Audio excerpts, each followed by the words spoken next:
Hello, Mike Kako, and mahalo for joining today's Tuesday, February 8th, 2022, 3 p.m. joint Agriculture, Environment, and Transportation Committee hearing in conference room 224 and video conferencing, which includes the audio and video of remote participants that's being streamed live on YouTube.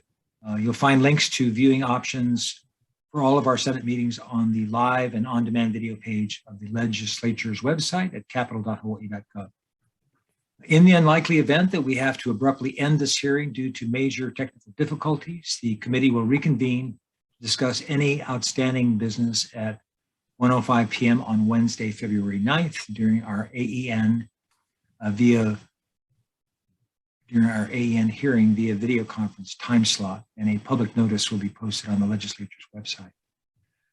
For testifiers, your audio will be muted and video disabled until shortly before it's your turn to testify.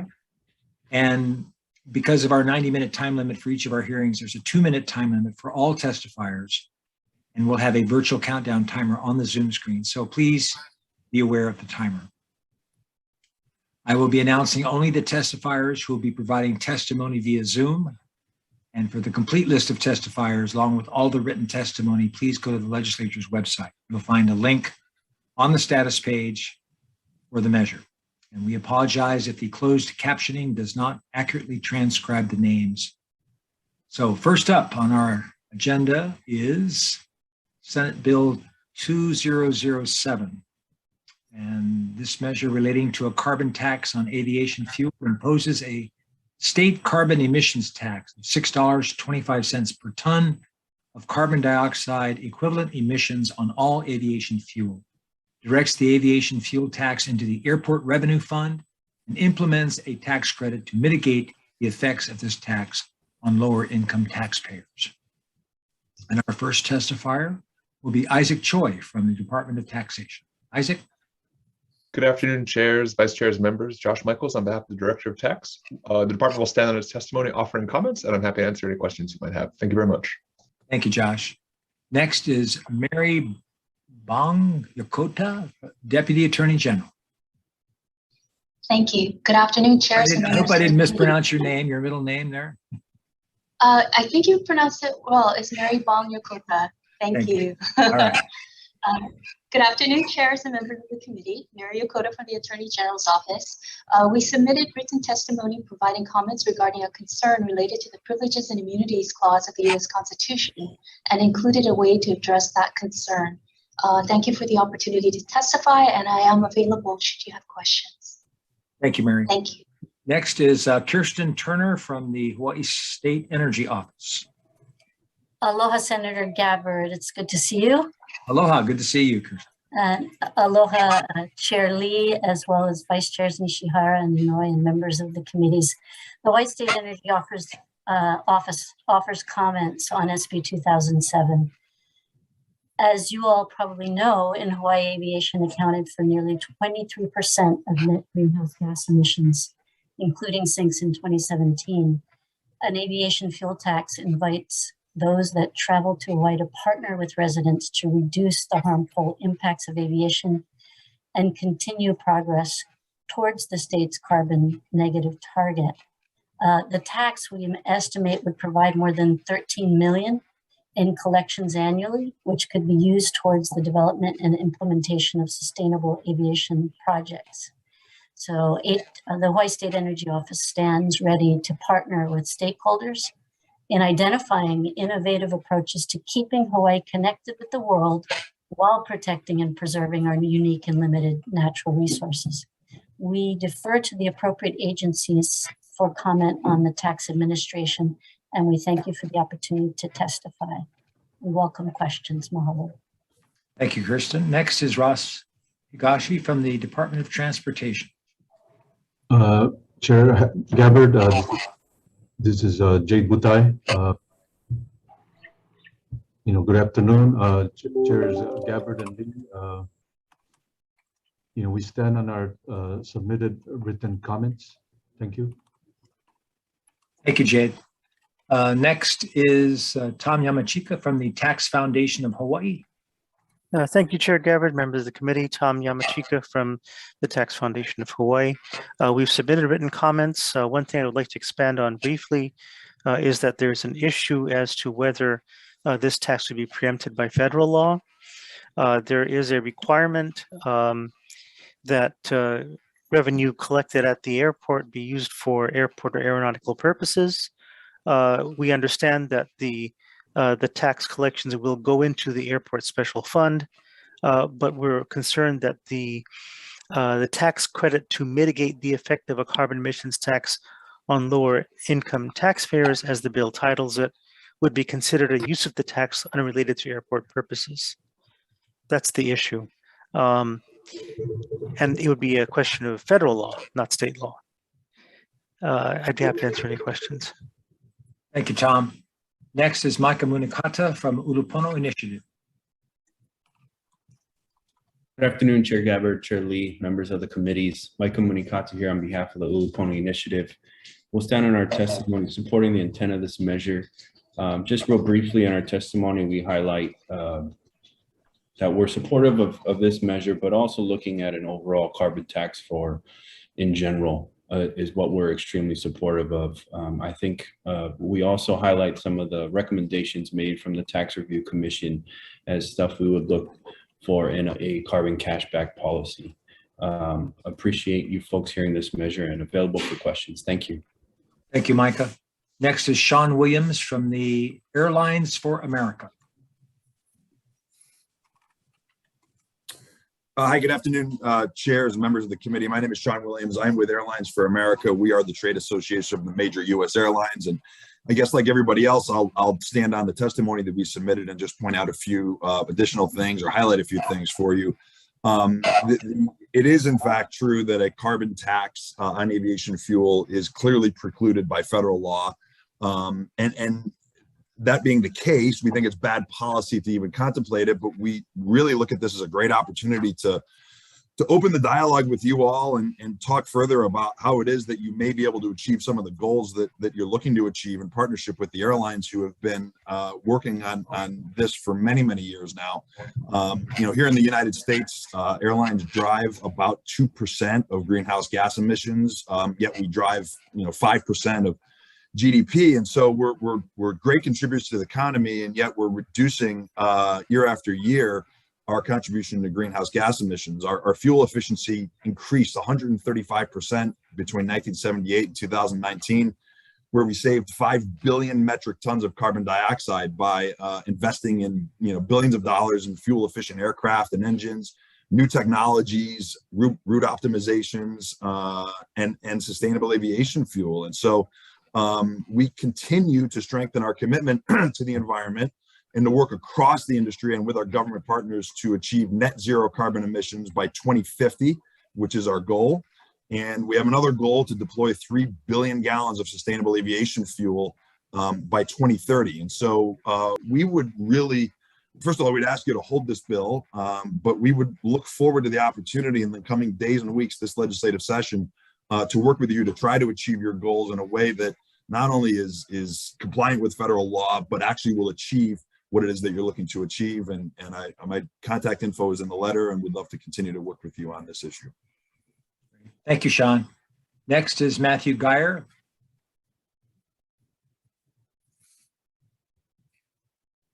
Matthew in the house? Okay, that's all of our testifiers. Members, are there any questions? Sure, Chair, I got one to start. Senator Rhodes. Mr. Williams, are you still there? I am. Great.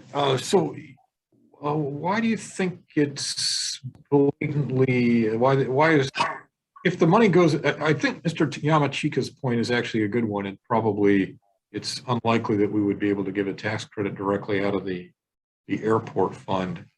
But in terms of, as long as the money, the taxation of the fuel for airlines goes back into the airports fund, why would this be unconstitutional or illegal under federal law? There's two reasons why it would be illegal. Number one is that states are precluded from taxing, putting a carbon tax on aviation fuel to begin with.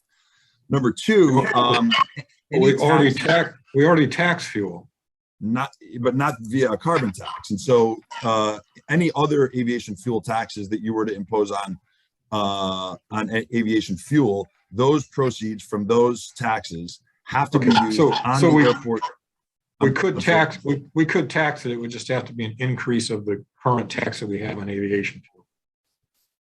States are authorized to have taxes on aviation fuel. That's correct. Okay, but thank you. But the proceeds from those taxes must be used for aviation purposes. And yeah, and so so that's the problem. I'm sorry. Where do our airports rate in terms of customer satisfaction? In the do you know offhand? Your airports? I don't. Honolulu. Okay, that would probably be a better question for. I know Ross isn't there. I know some other folks from DOT are, but I don't know the answer to that. Okay. All right. Thanks. Thanks, chairs. Chair, I can answer that. Chair Gabbard. Can you guys hear me? Sorry, yes, go ahead, Senator Inouye. Okay, regarding where we stand nationally, our airports are on the one of the worst airports in our country. And that's why I fought for 5 years to have an airport authority. That's it. We're only one of 3 that are not part of the national airport system, that don't have an airport authority managed by government. All right. Not good. Oh. Thank you. Okay, next is the next bill is SB 3379 relating to biosecurity, appropriates funds for a port of entry biosecurity program. And let's see here. First testifier is Brian Miyamoto from the Hawaii Farm Bureau. Good afternoon, Chairs Gabbard and Lee, Vice Chairs Nishihara and Inouye, and members of the committees. Brian Miyamoto here on behalf of the Hawaii Farm Bureau. Will stand on a written testimony in support. Thank you. Thank you, Brian. Next is Chelsea Arnott from DLNR. Aloha chairs, vice chairs, and members of the committees. Chelsea Arnott. I'm a planner with the Hawaii Invasive Species Council at the Department of Land and Natural Resources. And the department stands on its written testimony in support of this measure. And just to really quickly comment, the Ports of Entry Biosecurity Program is a multi-agency effort to prevent the introduction and spread of high-risk pests by implementing this pest monitoring program. It's operated at Hawaii's airports for the last 5 years with funding from the Department of Transportation. And we're looking at continuing this program into the next phase. Mahalo. Thank you, Chelsea. Next is David Smith, also from DLNR. Not present, Chair. Thank you, Darnell. Jade Boutte from Department of Transportation. Aloha, Chair. We stand on our testimony in support. Thank you, Jade. Phyllis Shimabukuro-Geyser from Department of Ag. Aloha Chair, Vice Chair, and members of the committee. Phyllis Shimabukuro-Geyser, Chairperson, Department of Ag. We stand on our written testimony in support and offer comments. Thank you. Okay, and that's all of our testifiers, members. Are there any questions? If not, I will now turn it over to my esteemed colleague from the windward side, Senator Chris Lee, Chair of the Transportation Committee. Thank you, Chair. All right, we're moving on to the next measure, SB 2516, relating to state highways, which establishes a goal for the Department of Transportation to cover highways with 75% tree canopy by 2045. And testifying first on this is the Department of Transportation. Good afternoon, Chair Lee. We stand on our testimony in opposition. Thank you. Thank you. And we have support from the Environmental Caucus of the Democratic Party, Hawaii Public Health Institute, Hawaii Bicycling League, Climate Protectors Hawaii, and one individual. I don't believe any of them are with us. But with that, are there any questions on this measure? If not, I have just one for Director, if you're still there. Yes, Chair. Thank you. Obviously, the department's concerns are that tree branches and stuff can like fall on the highways and cause problems, but ultimately, obviously, reducing the heat island effect and other things are kind of an important long-term strategy for reducing climate impacts and all that stuff. And highways obviously are one of those primary places that can be done. Would you guys be amenable to sort of a working group or some sort of other directives to put in, foliage where appropriate, but obviously not where it's going to be unsafe? Yeah, we're open to that, Chair. Okay. Okay, thank you. Any further questions? I have a question. Oh, Vice Chair. Yes, thank you. Good suggestion, Chair Lee. And another, just to add to DOT, with the working group, it would be interesting as well. Over the years, we've had contributed, I shouldn't say over the years, because I think it was only 1 year with regards to albesias on the highways that we appropriated $2 million, and that took care of some trees at Kaneohe somewhere, or Kailua, as well as on the Big Island after Hurricane Isel.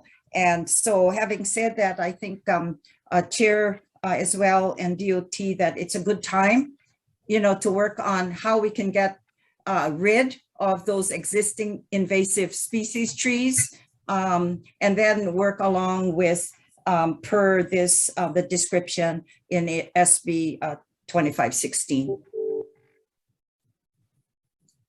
Thank you. Thank you, Vice Chair. Thank you. Senator Nishihara. Yeah, I have a question. I guess you can direct it toward Jay Butai.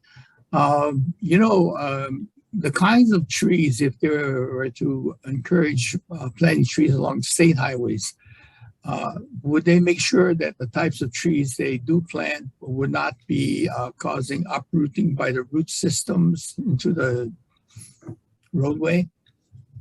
Yeah, that would be the ideal, Senator, because you don't want to put a tree that could damage the road or the pavement, by uprooting, because they can cause damages, by buckling the pavement. And also when there's when we have natural, when we have storms, you don't want them to be falling on the roadway and creating obstruction. Thank you. Thank you, Director. Thank you, Chair. Sure. Any further questions on this? Can I add? Oh, go ahead. Can I add as well? That's interesting with Senator Nishihara's question as well, but we also have to consider how much of an easement that the state highways are abutting the highway, or how much of the easement is owned by the state as well. So there's not going to be too many areas that will be able to plant the trees, but it will certainly add to an area that they can plant a tree or trees along the highways. Because there's quite a few. If you look at H1, you can plant any trees because we've got communities around, but any communities throughout the state, I'm sure. But just a matter of discussion. Thank you. Okay, any further questions? If not, all right, thank you, everybody. Let's move on to the next measure, which is SB 2295, relating to the Department of Transportation, which requires DOT to plan for sea level rise in future transportation projects and establishes carbon concrete standards. And testifying first on 2295 is the Department of Transportation. Aloha, Chair. We stand on our submitted comments. Thank you. All right, thank you. Then we also had testimony from the Surfrider Foundation and Support and 3 individuals. I believe that's all we had. Are there any questions on this measure? Senator Rhodes. Sure. Director Butai, I was curious, and this is really connected to the first bill as well. Has the Airports Division looked at whether they're going to have to move any airports, contingent on sea level rise? Depending on how high sea level rises, are we going to have to relocate any airports?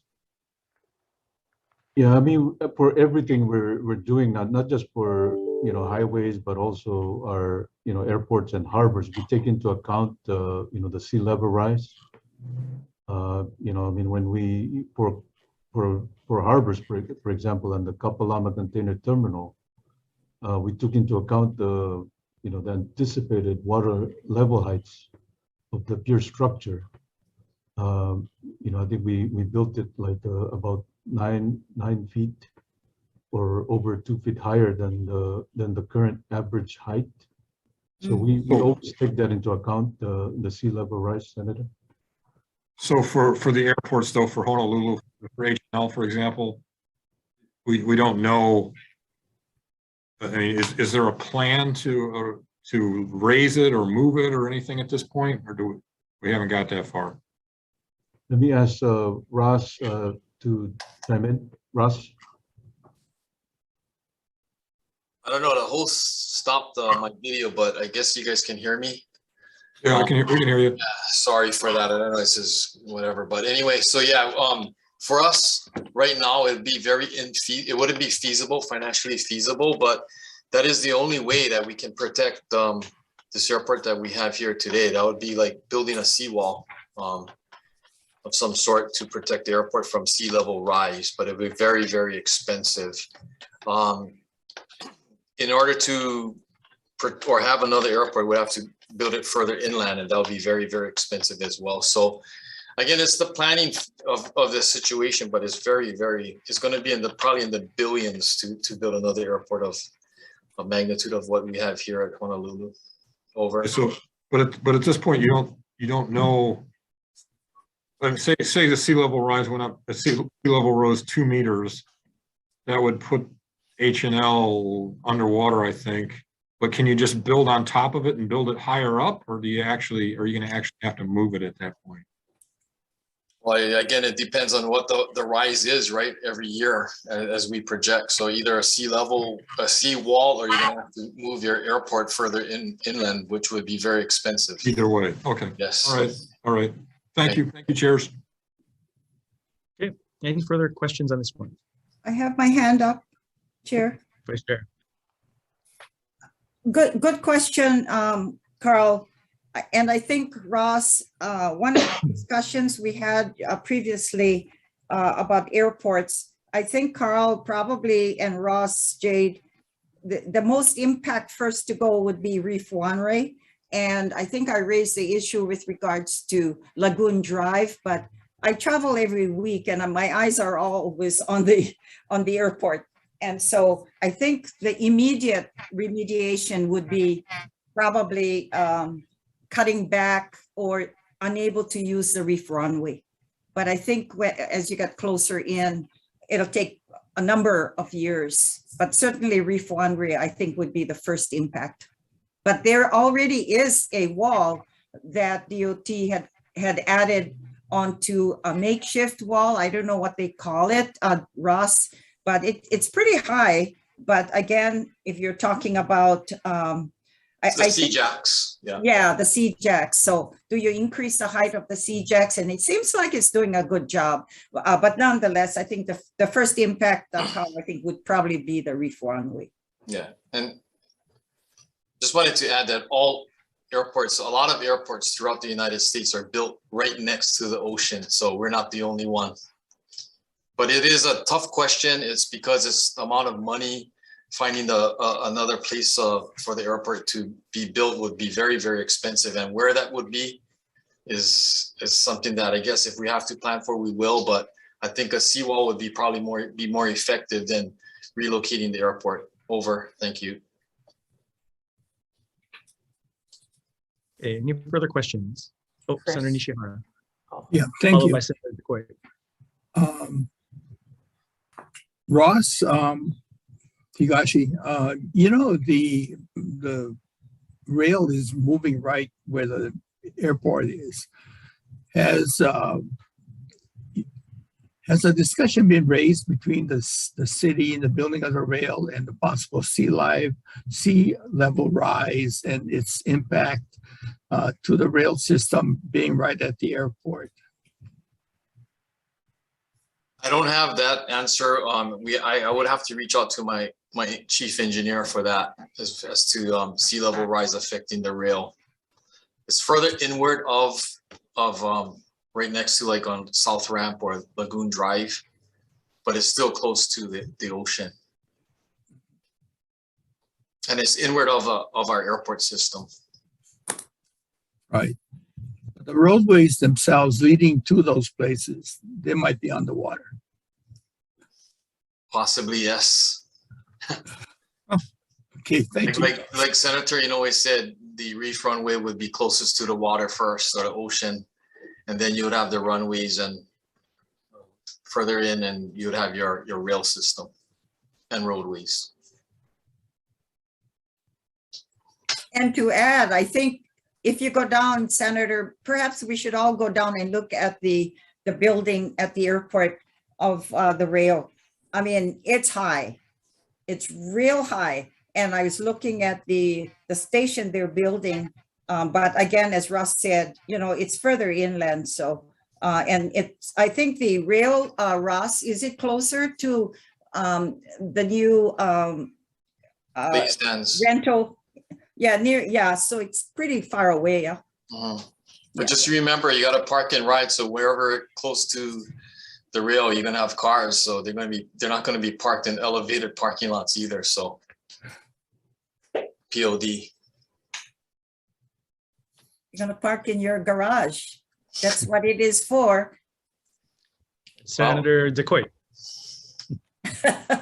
Thanks, Chris. So Ross, I guess even if you guys were to look at the reef runway and beef up that area, as in on seawall, you gotta admit that whole area flat, the water gonna come around anyway. What you gonna do? Put a wall all the way from Waikiki all the way around? Because I mean, exactly. It's not only the airport; it's everywhere else. Yeah, like Pearl Harbor.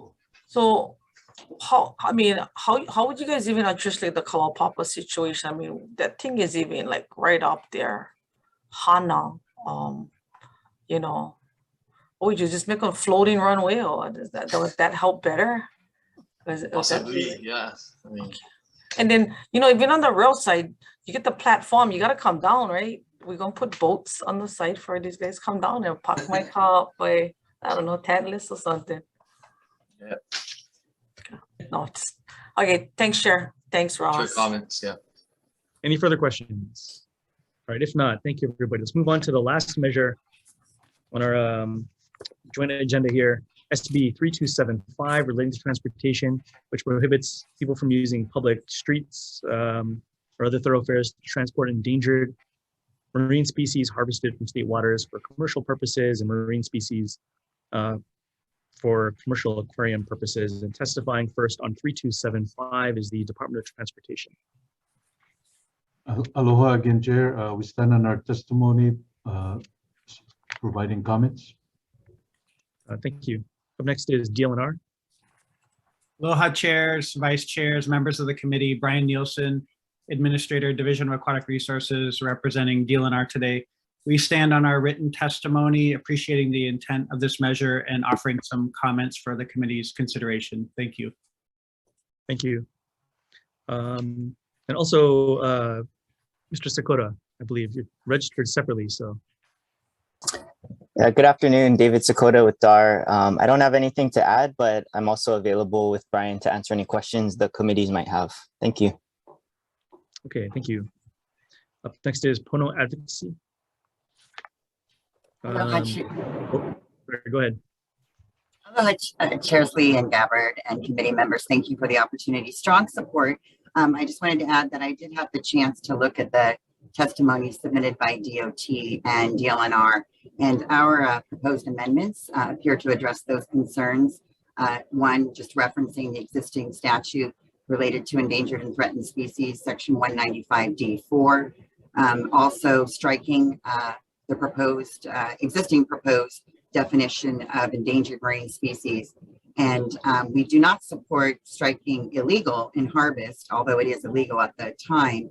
But we wouldn't object, should the committee so desire, to explicitly add an exemption for special activity permits and aquaculture licenses that are issued by DLNR. So strong support and happy to answer any questions as to the need for this legislation. Mahalo. Thank you. Up next is Big Island Reef Keepers Alliance. in support, and then we have 3 individuals in support, 1 with comments, and 1 more with support. Are any of those with us? I don't believe so. All right, if not, are there any questions? I have a question, Chair. Go ahead. Yeah, who's gonna monitor this?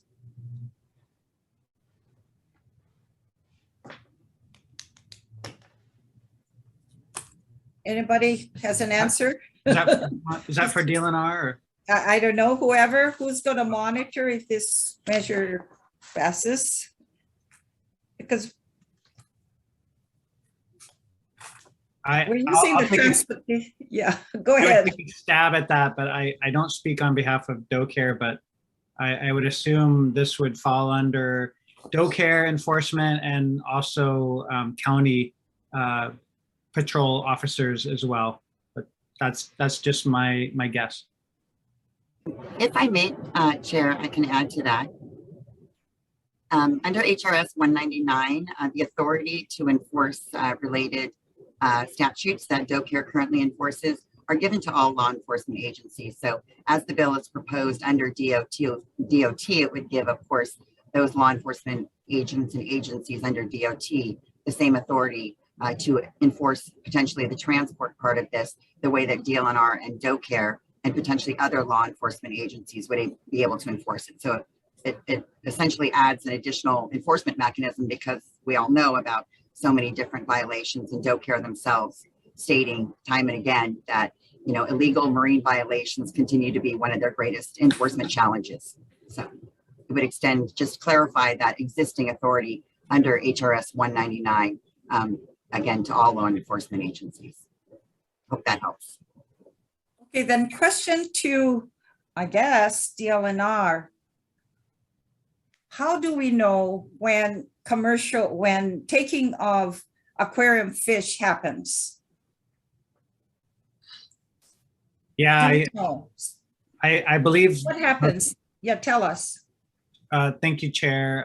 I believe that the officer would have to witness the act of collecting, or illegal harvest actually in the water.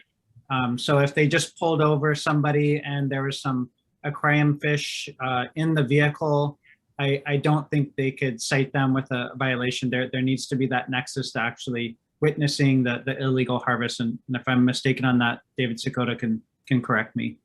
And we already do that. Yeah, we've had DoCare officers, cite people before for illegal harvest, but yeah, given they have hundreds of miles of shoreline, to patrol, it's quite challenging for them. So I can see why this bill is trying to address the issue on roads and highways. Okay, because the concern, and we know that there's not enough labor for this position for DoCare and monitoring. So, that's a question for the legislature on funding. But I'm just wondering, before he gets onto the road, then they got to get caught right at the shoreline or somewhere in order to get to the roadside. So anyway, it seems very difficult to monitor. Okay, thank you. Thank you. Further questions? All right, if not, that's the end of our agenda. Chair Gabbard, did you want to go into a brief recess? We get to go. Went to the breakout room for some more discussion, so I will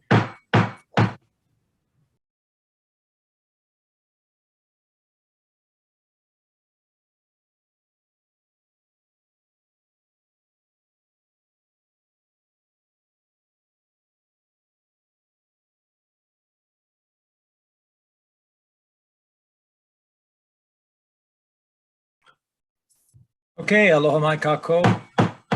Reconvening the Tuesday, February 8th, 3 p.m. joint AEN-TRS hearing for some decision making. Let's see, first up on the agenda, we had SB 2007 having to do with the carbon tax on aviation fuel. The chair's recommendation will be to pass this measure, SB 2007, with amendments. Basically, the amendment is I'd like to defect the date to January 1st, 2050 to keep the conversation going. Any concerns or comments? Chair votes aye. Vice Chair, if you'll take the vote for AEN. Okay. Of the members, I think I better call out the names. Chair votes aye. Vice Chair votes aye. Senator Ocasio. Aye. Senator Rhodes. Aye. Senator Favela. Reservations. Oh, you are here. Thank you. Okay, motion is adopted. Thank you, members. Thank you. Committee on Transportation, sorry. same recommendation. She's on mute, Lorraine.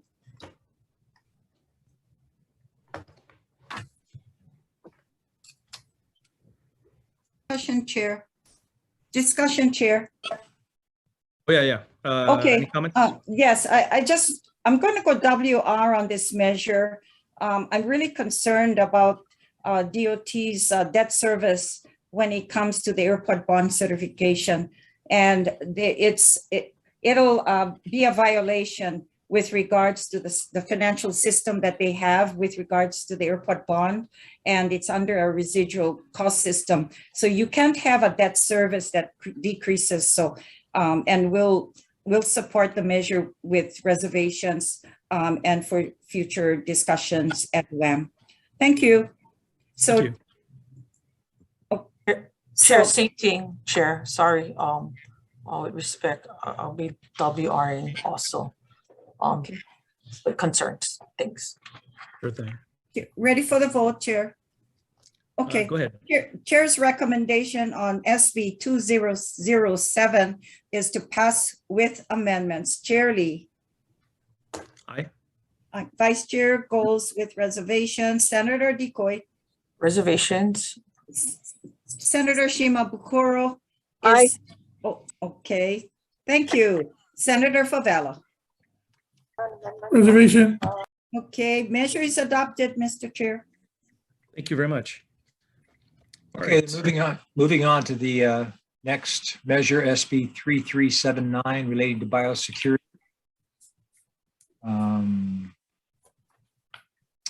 Chair's recommendation will be to pass SB 3379 as is. Are there any concerns or comments? Okay, Chair votes aye. Vice Chair, take the vote. Okay, Vice Chair goes aye. Senator Ocasio. Aye. Senator Rhodes. Aye. Senator Favela. Aye. Motion's adopted. Thank you, members. Thank you. Committee on Transportation, same recommendation. Any comments, any questions? If not, Vice Chair. I'm driving again, guys, so I gotta be excused, sorry for Miley. Okay. Okay. Chair's recommendation on SB 3379 for the Committee on Transportation. Senator Lee. Aye. Okay. Senator Inoue, I vote aye. Senator Decoy. Aye. Okay. Senator Shimabukuro is excused. Senator Favela. Aye. Okay. Measure is adopted, Mr. Chair, for the Committee on Transportation. Thank you. Okay, moving on to the next measure on our agenda, SB 2516, relating to state highways. This is establishing the goal of putting trees on highways. We'd like to move this forward, but making some amendments. So instead of the goal that's in the bill, we'll take that out and instead put in a working group to figure out implementation and funding and maintenance and some of the other questions as we try and address climate change in our highway system.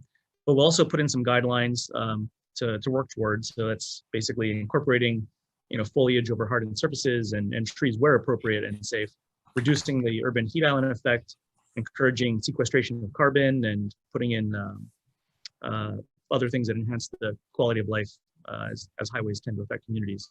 So then we'll add a report back to the legislature 2 years from now. And that's it. Any questions, any comments on this one? If not, Vice Chair, please take the vote. Chair's recommendation on SB 2516 on the Committee on Transportation. Chair Lee. Aye. Vice Chair goes aye. Senator DeCoit. Aye. Senator Shimabukuro is excused. Senator Favela. Aye. Measure is adopted, Mr. Chair. Thank you. Same recommendation for AEN. Any concerns? Chair votes aye. Vice Chair? Vice Chair goes aye. Senator Ocasio. Reservations. Senator Rhodes. Aye. Senator Favela. Aye. Motion's adopted. Thank you, members. Thank you. Moving on to the next measure, SB 2295, relating to DOT, which requires the department to plan for sea level rise. We had a good discussion on this one, so I'd like to move this forward, making some amendments. Instead of specifying how much sea level rise the department should plan for, we'll just say whatever the latest recommendation from the State Climate Commission is. And then secondly, DOT had noted in their comments that they had wanted a little more flexibility. So we want to adopt their amendments and basically provide exceptions so that if they can't use this kind of concrete, then they don't have to when federal requirements apply. Or if there's other circumstances, we'll just give the director the ability to provide an exemption for whatever that project is. So any comments or questions on this? All right, if not, Vice Chair, please take the vote. Chair's recommendation on the Committee on Transportation to SB 2295 is to pass with amendments. Chair Lee. Aye. Vice Chair goes aye. Senator DeCoit. Aye. Senator Shimabukuro is excused. Senator Favela. Aye. Okay, motion is adopted, Mr. Chair. Thank you. And finally, our last bill on the agenda And is. let me, I'm the vote. sorry. That's all right. Apologies. Same recommendation for AEN. Any concerns, issues? Chair's recommendation is to vote aye. Yeah, Chair votes aye. Vice Chair? Vice Chair goes aye. Senator Ocasio. Aye. Senator Rhodes. Aye. Senator Favela. Aye. Okay, motion's adopted. Thank you, members. Thank you. My apologies. Okay, now we're on SB 3275.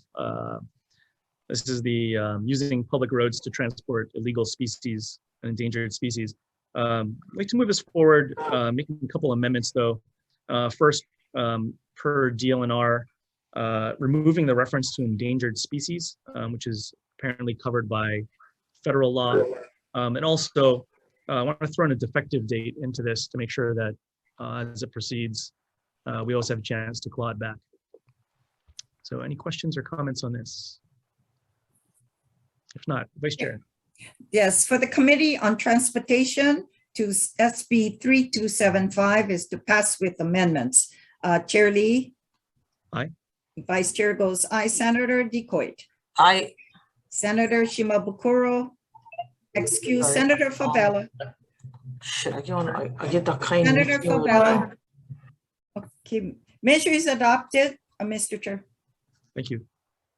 Same recommendation for AEN. Chair votes aye. Any concerns, issues? Chair votes aye. Vice Chair? Vice Chair goes aye. Senator Ocasio. Aye. Senator Rhodes. Aye. Senator Favela. Aye. Motion's adopted. Okay, I guess that's got it. So that concludes our 3 p.m. joint hearing of AEN and TRS. Thank you very much for your participation. Aloha. Thanks, everybody.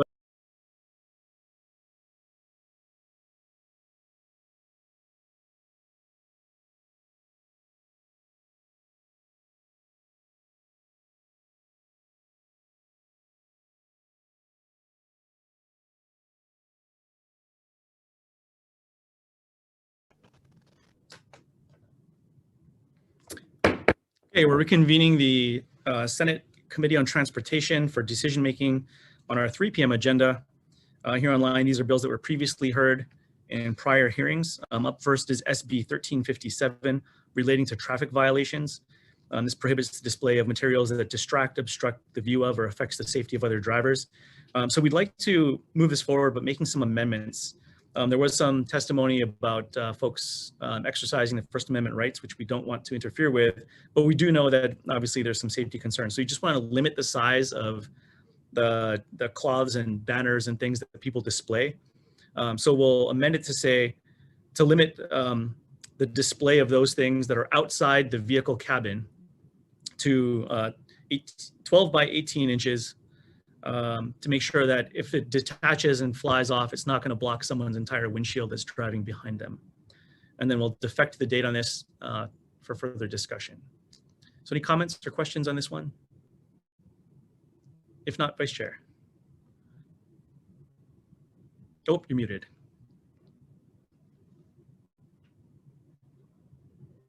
Oh, you're muted, Senator. Okay, here we go. Committee on Transportation, Chair's recommendation on SB 1357 is to pass with amendments. Chair Lee. Aye. Vice Chair goes aye. Senator Decoit. Aye. Okay, Senator Shimabukuro. Okay, Senator Favela. Yeah, no, Yes, is that a yes? no for the flag, too small. Okay, okay, you're no, all right. Measure is adopted. Mr. All Chair. right, thank you. Moving on to the next measure, SB 2720 relating to energy. This is the electric vehicle charging station flexibility for the PUC. So we'd like to move this forward, but making a couple amendments. First, looking at some of the discussion from the PUC, we'd like to add the words up to the various amounts on pages 5 and 6, and this will give the PUC flexibility to give rebates that are less than the maximum amount where it's appropriate. Secondly, on page 8, line 20, we want to add that electric vehicle charging system rebates should support accessibility of charging to as many electric vehicle drivers as feasible, and end it there. And that way it gives some flexibility to the PUC in that section. And then finally, page 6, line 1, we'd like to add another rebate provision, which would provide for $1,300 for upgrades to existing level 2 stations with 1 port. And collectively, these should provide a little more flexibility in the charging rebate program to the PUC and to the folks doing the installations. So any questions or comments on this one? If not, Vice Chair. Okay. Chair's recommendation, Committee on Transportation to SB 2720 is to pass with amendments with four members present, anyone voting with reservations, anyone voting no. Okay, a measure is adopted with four votes, Mr. Chair. All right, One thank you. excused. Thank you. Moving on to SB 3158 relating to transportation. This was appropriating funds for the purchase of EVs and electric bicycles. We'd like to move this forward, making some amendments based on our discussion. So the first thing we'd like to do is provide language enabling DOT to contract with an entity to run this program and distribute rebates. We'll also add to the funding mechanism. Instead of just doing a general fund appropriation, we'll do a blank appropriation for blank cents out of the barrel tax as a funding mechanism, and then also blank dollars out of federal funds, which presumably would eventually be some of the IIJA funds. And then we'll add in a provision that 50% of the rebate or the funding that goes to these rebates shall be for electric vehicles, 50% for electric mopeds and electric bicycles, with a focus, all of that with a focus on lower income and families who need it. And then finally, we'll add in provision that limits the rebates to no more than a certain amount, which will leave blank for these various rebates. And then finally, we'll add in a defective date. So any questions or comments on this? Okay, Mr. Chair, I'm going to be voting with reservations. We're still managing to kind of rearrange the barrel tax And I think this is not the right time to do that. So I'll be voting with reservations. Thank you. Sure. Okay, ready for the vote, Mr. Chair? Yes. Okay, Chair's recommendation on Committee on Transportation on SB 3158 is, let's see, on 3158 with amendments. Chair Lee? Aye. Okay, Vice Chair goes with reservations. Senator Decoit? Aye. Okay, Senator Favela? WR. Okay, just in case she's landed on her side, Senator Shimabukuro. Measure is adopted, Mr. Chair. Okay, thank you very much. All right, and last on our list is SB 3313. This is the mileage-based road user fee that the department's been working on for some years now. So what we'd like to do is move this forward, but want to note a couple things. First of all, we want to be explicit in the bill that per some of the testimony, folks were worried about, EV drivers were worried about having to pay the road user fee on top of the $50 fee that currently they pay to ensure that they pay their fair share. So instead, what we want to do is make clear the bill does remove that $50 fee and just say that explicitly and replaces it with the road user fee based on how far they're driving. So we want to also ensure that it's clear that this measure eventually, this program eventually should apply to all drivers, so it's fair for everyone. So while DOT recommended starting with EV drivers, we do want to have them encompass all other drivers by 2025. So we're gonna put a provision that says they got to start planning for a 2025 deployment to all drivers. And then we'll also be clear that we don't want to incentivize DOT to make people drive further and add vehicle miles traveled just to collect more money. So at the same time, we want to establish a working group to have DOT plan to reduce overall vehicle miles traveled, and we'll use the 2019 miles traveled for everybody as a benchmark. And we'll have them collaborate with other agencies as appropriate, developing goals and metrics for how to do that. And then we'll make sure they report back every year to the legislature. And then finally, we'll put on an effective date. So this will ultimately roll out their plan to move to vehicle miles fee rather than just a straight $50 fee, because eventually everybody's got to do it if we're going to keep funding our highways and roads, but hopefully do it in a way that's measured and addresses some of the concerns raised. So with that, any discussion, any comments? If not, Vice Chair. Okay, Committee on Transportation, Chair's recommendation on SB 3313 is to pass with amendments. Chair Lee? Aye. Vice Chair goes with reservation. Senator Decoit? Reservations. Senator Shimabukuro? Aye. Okay, Senator Favela? Reservations. Okay. Measure is adopted, Mr. Chair. All right, thank you. So that's our 3 p.m. agenda, which we'll close out of. And we have one more agenda for the committee, joint with GVO. It looks like some members are here. So let's see. So we'll go into a recess for the moment. We are here. Oh, there you are. Okay. Okay. I think we have members present. We are here and present. Yeah. All right. Would you like to take us away?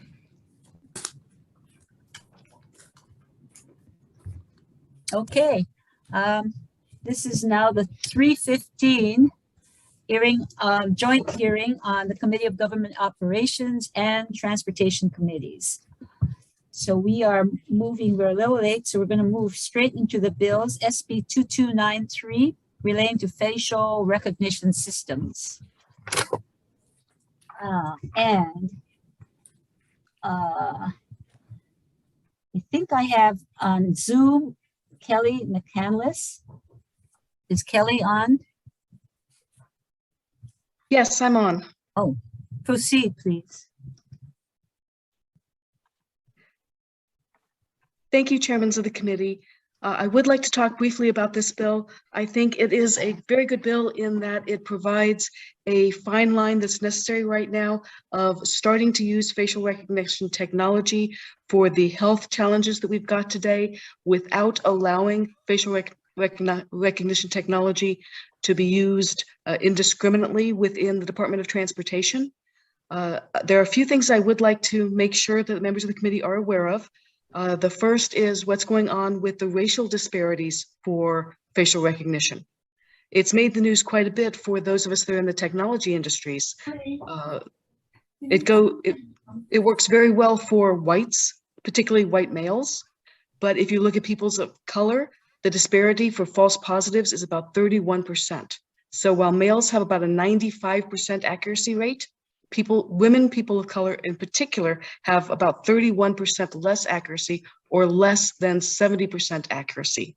There are no statistics available for major parts of our population, that is Asians and Pacific Islanders. So obviously accuracy of facial recognition is a concern. Right now, there are uses of this technology in the island that at some point we're going to have to think about. For instance, there are commercial uses right now. Macy's store, for instance, has said that it is using facial recognition within its store. There's a Macy's located less than 2 miles from the Capitol building. How come it doesn't show up?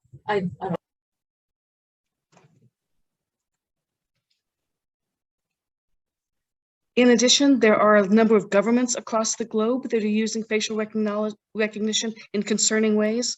The top of the list is Singapore. Thank you. We have Yes. a 2-minute limit on sorry. testifiers, so thank you very much.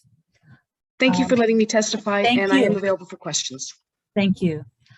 Department of Transportation, Ross Good afternoon. Higashi or Director Bataille. Yeah, good afternoon, Chair Moriwaki and Chair Lee and Vice Chair De La Cruz and Inoue and honorable members of the Government Operations and Transportation Committees, J. Butaille for DOT. We stand on our submitted written testimony in support of the intent. For the record, we're not in charge of safe travels or travel screening. The safe travels is under DOD. Thank you for the opportunity to testify. Thank you. The Securities Industry Association. Is there someone with the SIA? Yes. Jake Parker here. Aloha. Aloha. Hi, I'm Jake Parker with the Security Industry Association. We are a nonprofit trade association representing businesses who provide a broad range of safety and security products in Hawaii and also in the U.S. In the rest of the U.S. We believe that all technology products must only be used for purposes that are lawful, ethical, and non-discriminatory. Our members do include some of the leading providers of facial recognition technology, and we support policies ensuring that facial recognition is only used for in appropriate and acceptable ways. The biggest problem with the bill as written is that it imposes a blanket ban on any facial recognition application that might be used by the Department of Transportation except in one limited use case at the airport. And so, I think it's important to consider future uses or other uses that could be important. We have provided some red lines to the bill that would make it possible for the department to have a process where if they wanted to have a new application, they could do public notice and comment and have an ongoing oversight process and robust reporting requirements. One thing to point out is this bill would preclude the Department of Transportation from utilizing facial recognition in its driver's license issuance process, which many states do in order to detect and mitigate fraud, protect against identity theft, and also to meet the one driver, one license requirement of the Real ID Act. Preventing driver's license fraud is not trivial. It fuels all kinds of horrific criminal activity. We have one example from Kansas and many others, but also in 2014 in Kansas led to the investigating of the largest forced labor operation in US history, all stemming from discovering identity fraud cases through driver's license issuance checks. So we would urge the committee to not to pass this bill in its current form and to consider the amendments that we provided. Thank you. Anyone else wishing to testify on this measure? Members, questions? I do. DOT, Jade? Yes, Chair. So can you tell me, we're talking about facial recognition here, and can you tell me what DOT uses? Because this bill is pretty extensive in terms of its prohibitions, and as you heard from Mr. Parker, this would preclude DOT's use of your system, perhaps. What exactly is your system? Is it a facial recognition system? Well, as I've said earlier, our role is basically to provide the support and the facilitation of the safe travels. We provide the facility and basically to help expedite the clearance of vaccinated and negative tested passengers because we don't want them to get stuck, but we're not in charge of this, But your equipment, it's not really a facial recognition system, as I understand, right? It's a thermal, what is it called? It's a integrated thermal scanner facial imaging system. Is that correct? That's correct. Yeah, that's correct. And so it does not collect personal information as is concerning the other testifiers. Well, we don't really collect them, but it's to get the image of the person. But it's basically we don't keep records of their image. So it's deleted within what, 30 minutes? And the image are anonymous. So we don't. So there's no connection to the information to the traveler, or their driver's license or address. So what does it collect? It just collects what, images, or it's not information. It's not facial recognition, is it? The image, yeah, the persons, but it will be deleted within like 30 minutes or after, and we don't share it with anybody. Okay. And if only people with elevated temperature will have their image taken. So it's not as this bill is talking about related to personal identifying information. You connect none of that with your system. No. And Ross, you can. Is Ross there? Ross? Yeah, is Ross? that's correct. Okay. That's Can you correct. 30 clarify- minutes so- and 30 minutes and the information is discarded. We don't keep any personal information. So when we're talking about a facial recognition system in this bill, this is not your system. This is not what DOT uses in this bill, SB 2293. It is a facial recognition system. It recognizes your face. So that's the reason why if you have a temperature, you'll get pulled over to the side. That's the way the system's It's supposed an image, right? You're not Right, it's an keeping the- image. Right. We have 1 minute left. Okay, so we're going to move on because Wait, we I have have a 1 minute. question. Oh, who has Senator Dela Cruz has a question. Yeah, I just wanted to clarify because the director said that the system doesn't belong to DOT, but Act 9 provided funds to DOT Airport. So did you transfer it over to DOD? No. We basically got the funds to install the equipment. So it is under the DOT Airports Division. But it's just that the funds came from DOD. So you are responsible for it, the system that we paid $90 million+ for. No, is that yes? Responsible, but we don't operate it. We just installed it. But it's on your property for That's your correct. use. That's correct. Okay, but at some point I can't imagine Department of Defense running this forever. That's It'll probably correct. be so what is the transition plan for DOT airports to run it? We don't have any transition plan to run it. We're not going to run it because it's not, again, the agreement was for us just to install it. We accepted the money to install the system. Okay, well, we might. As far as Senator, operations is concerned, I was under the DOD. because the FAA has given us their guidance that the use of airport resources to provide screening services is considered a federal diversion. They consider this a public health function. Okay, So but we what did it if it's from the beginning as a knee jerk to help the state and protect the state from the COVID, but after that we've gotten guidance from FAA telling us that we shouldn't be. no? doing Yeah. Yeah. So if you're using special fund, you cannot use it. But if it's general fund or another special fund, you probably you can operate it. Well, then we would be using our employees, and that's the federal diversion. Isn't there a 10-year No. contract on it to Or airport manage it? resources. Jade, don't you have a 10-year contract, or Ross, 10-year contract to manage It's it? a 10-year contract, but it's renewable year by year. But funds are there for the 10 years. No, there's not. So we're not looking to renew after June 30th, 2022 at this point, unless the general fund can give us the funds to pay for the Okay. maintenance. Okay, so can you give us how much that's all gonna cost? It's about $1.7 million a year to maintain the system. Okay, and then, so that's the cost of your employees to maintain it? No, it's the cost to just maintain the system. The cost for the employees would be, I would have to get that information from the DOD. Okay. But you own the system. But what you're saying is in July 1st, so what happens after you We own return the it? system. Sorry, we own the system. The system was given to us. It was paid for by the DOD. It wasn't paid from our funds. So anytime what director is saying is we cannot use airport funds.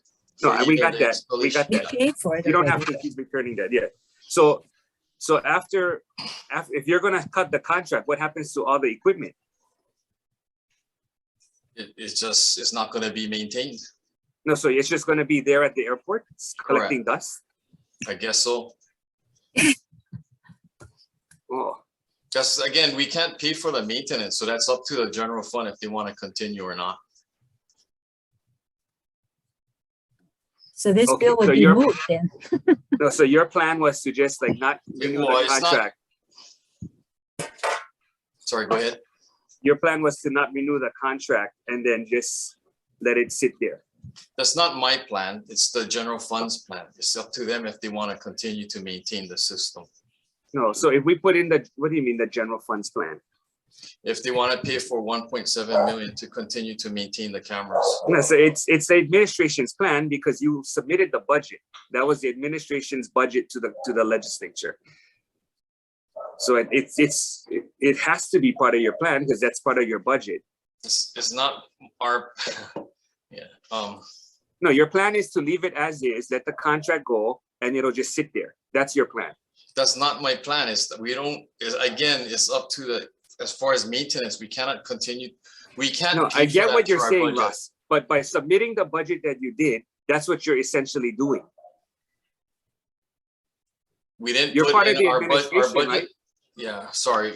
Yeah, so Our when budget the doesn't administration include- submits it, I know, but the governor, if the governor wanted to keep it going, he would have found general funds to keep it going. That's correct. Okay, so now it's up to the legislature to determine if they think it needs to continue, we'd have to find the funds. That's correct. Exactly. So you did not request it, and No. the governor, so you didn't even request it. Yeah, we cannot request it again because of federal diversion issues. No, but you could have requested the governor to input to budget Fund the general funds. funds. Understand, but again, it's again, not a Department of Transportation airport's function. Yeah, but I get It's a that. health function to take temperature readings and so forth, so. But $90 million, and then we're just gonna like let it collect dust, turn it off. I don't know if it was $90 million. I don't know exactly what the It was total price tag 90 was. million. No, I think it was more like 20, 27 million, 30 million, somewhere around there. Okay. Okay, well, for this bill, that would be moot if it didn't go past 2020. But No, we 2022, but might you want know, to put in an appropriation and appropriation. direct them to do it. Yeah. And just direct them to do it once you figure out all the initial component of the bill. Okay. And as for this, the bill itself, it is not a facial recognition with ID of personal information. It really is an imaging and a thermal integration system, right? Ross or Jay, you know what your system is? So facial imaging. Just the imaging, right? It's not recognition where there's actual data that you're collecting. And Correct. okay, thank you. Anyone else? Questions? Chair Just Lee. one follow-up, just on that point. I recognize it's 4:36, so we're probably gonna have to do something about that. But just on the point of what the system is, the system recognizes, takes an image of someone's face as they're walking off the plane, analyzes it so it's got a record of that. And then when you walk by another camera in some other part of the airport, it uses that to recognize that pattern, to recognize your face in a different part of the airport. Is that right? Exactly. No, but it also takes your temperature. It's a Right, right. It also does the other things too. But I think, yeah. I think the main part is the temperature. Right. Yeah, it doesn't matter what the image is, it's the temperature, the heat that's being recorded or whatever, right? And if your temperature is below 100.3, then there's no image that will be taken. So it's 100.3 that has to over that. Correct. Okay. Anyone else? Question, Chair Lee, you have other questions? I just recognize it's 4:37, so I know we do have a limit on our time here. Okay. Do we have to continue this? I don't know if we have slots. I'm told we can, because of that, we can defer the rest of the agenda until, looks like Tuesday at 3:15. I don't know if Do our we have staff. to defer at 3:15? Okay. You have to announce all of Okay, this. so we will defer the rest of the measures to Thursday, February 10th at 3:15 p.m. via video conference. And We'd have we to will do this be- one too, just sorry, the whole agenda. Yeah. And the whole agenda, SB 3324, SB 2400, 2603, 28003, 2679, and 3183. It's GVO and transportation. Why is that though? Because we ran out of time. Apparently we can't go past 4:30. Oh, okay. Yeah. So it's this measure, well, basically everything on our 3:15 p.m. agenda, right? So for 1 week, we're gonna wait? February 10th. That's what? Thursday. Thursday agenda. Which will be then pushing everything back on our Thursday agenda. So Thursday or Tuesday? Thursday. Yeah. Thursday. I know, but what about trans? Are they in agreement? Yeah, we're good. I think our because we're- staff have worked out a fallback time. Okay. Okay, thank you. Okay, thank you. All right. So we will recess or adjourn until Thursday. Sounds good. Okay. All right. Thank you. To explain the time.